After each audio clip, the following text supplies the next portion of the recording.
Hey guys, Charles Oswin here with Liquid Blue Cabarete in Cabarete.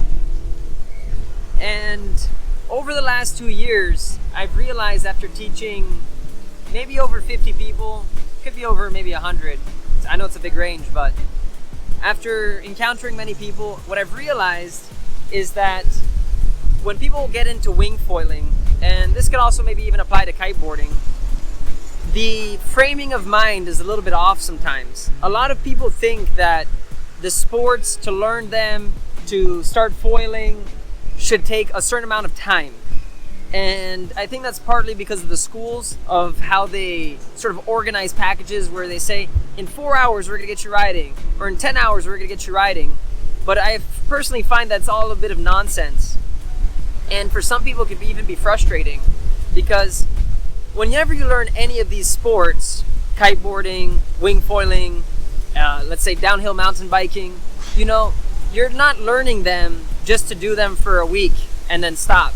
These are sports that are sometimes, I consider them lifestyle decisions, where once you become a kiteboarder, the progress never stops. You're always gonna get better, you're always gonna keep learning something, and you're never gonna be reaching the top. Even the best guys in the world are every year getting better. So with that being said, one thing that I've found, especially with wing foiling, with all the different sort of students we've had, from people that are ex-kiters, ex-windsurfers, they could be mountain bikers, have no water experience at all, younger to older meaning around 50 to 60s, younger meaning around 10 to 20.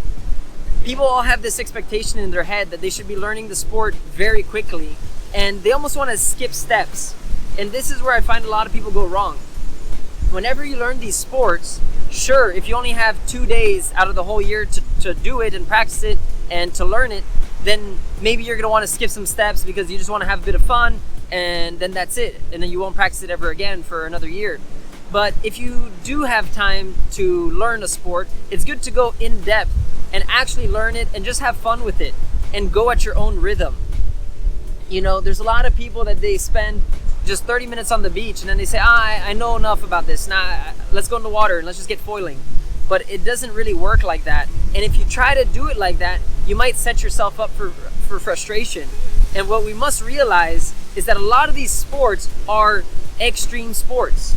So learning an extreme sport in just a matter of hours is almost ludicrous, and in some instances sort of dangerous. If I was going to learn how to skydive, I'm going to want to make sure that I learn everything, because my life is on the line. And even though here with foiling it might not seem like your life is on the line, but in reality anything you do, your life is on the line. So it's good to become good at it.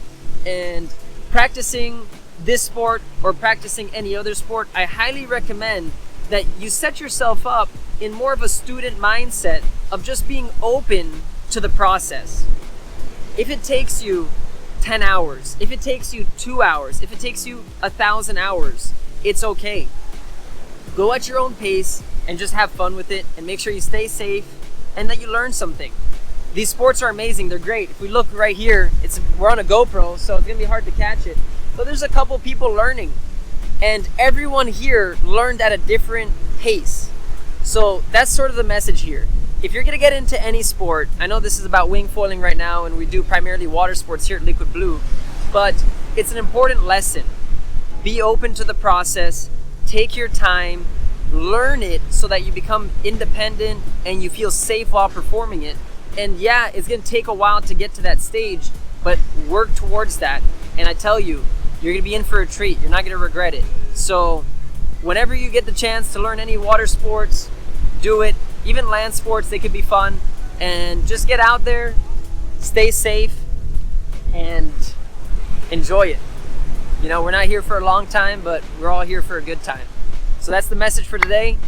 Don't give up, embrace the suck, and trust in the process. All right? That's it. Charles Oswin here with Liquid Blue Cabarete in Cabarete, and I'll leave you with the view.